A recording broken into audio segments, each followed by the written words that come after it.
the freight rail industry is the most fuel efficient way of transporting goods across the country.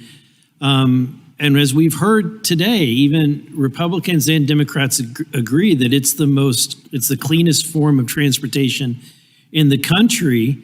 One would think that we would want to encourage a migration towards, anyone who would care about the environment would want to migrate, would want to move freight to rail.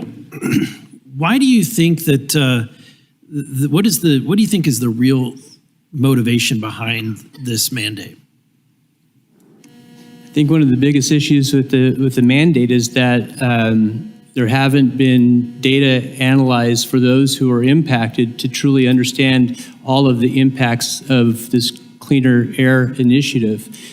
Short lines, in mine included, are not opposed to cleaner locomotives, but the time frame in which we're asked to do this, and before certain technology is commercially available, is just not a possibility for us to comply. So I think so. Yes, we're all for. So you're saying this is out of a motivation of an idealistic pipe dream? That's what I would call it. It's aspirational at best. Everybody would be for it, but the way to get there is not what's being proposed to the CARB rule. I would say the efforts are delusional at best. So let me ask it in a different way. These efforts are almost so extreme. It has me wondering if there's some rent seeking occurring, if companies. The few companies that make these tier 4, class 4 engines like KLW, Siemens, EMD, Brookville, I wonder, do they have a relationship with the California Air Resource Board? I'm uncertain. We'll have to ask the CARB representative, but I can't speak to that. But you're saying that, so to get a better idea, the cost, what's frustrating, and Mrs. Arias, I'm not asking a question, I'm just talking to you, is that what's absurd is what California doesn't see that's happening. Across the country, states like Missouri are receiving people who are fleeing like refugees, this draconian state, to the tune of hundreds of thousands of people a year. They're coming at a net loss. California is reducing its size. And why? Because the costs of living are outrageous compared to the most expensive state in the contiguous 48.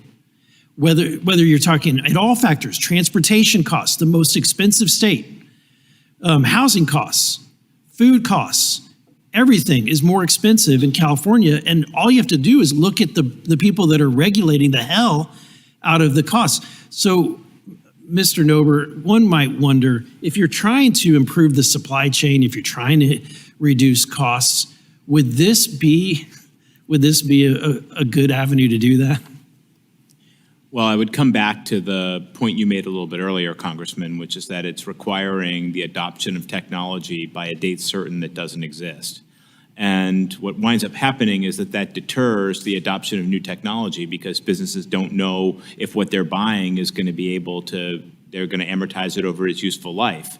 And so, I think Mr. Olvera spoke earlier about having bought Tier 3 locomotives, and halfway through their useful life, they're now going to be not useful and have to upgrade to Tier 4. And I think folks looking at this regulation might say, why would we invest in any, I'm just speculating, but why would we invest in any locomotive until there are working zero-emission locomotives that are operable in the demands of freight rail, which is 24/7 by 365. And the technological hurdles for that are significant, and I don't think there is an end date for when that kind of technology will be available. And the sad part is that the reach, you have these refugees who have migrated to states like Missouri and fleeing all of this regulatory state, and yet now the arm of these California regulators are going to impact people across the United States financially. I think that will be either a goal or certainly an effect of the regulation. Thank you.